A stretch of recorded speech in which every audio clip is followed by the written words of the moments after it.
মমিনুল হক বাংলাদেশের one of the senior campaigner, সাবেক test অধিনায়ক, দেশের অন্যতম সফল টেস্ট ব্যাটারও মমিনুল। কিন্তু মমিনুল হকের একটা বড় সমস্যা আছে, আর সেটা হলো বিদেশের মাটিতে তার অকার্যকারিতা।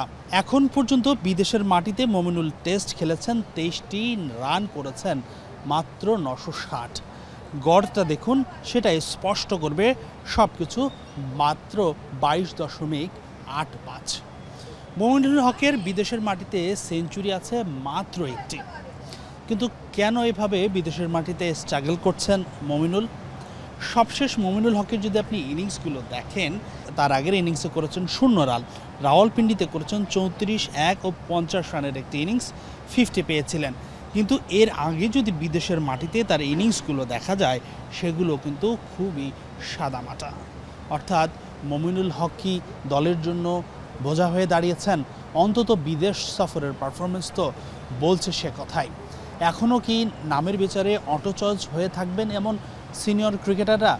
পারফরমেন্স না করে কি শুধু নামের বিচারেই সুযোগ পাবেন তারা? তবে মমিনুলের ক্ষেত্রে যদি বিষয়টা আসে ঘরের মাটিতে টেস্ট ক্রিকেটের, তাহলে তিনি এখনও কিন্তু one of the best performer.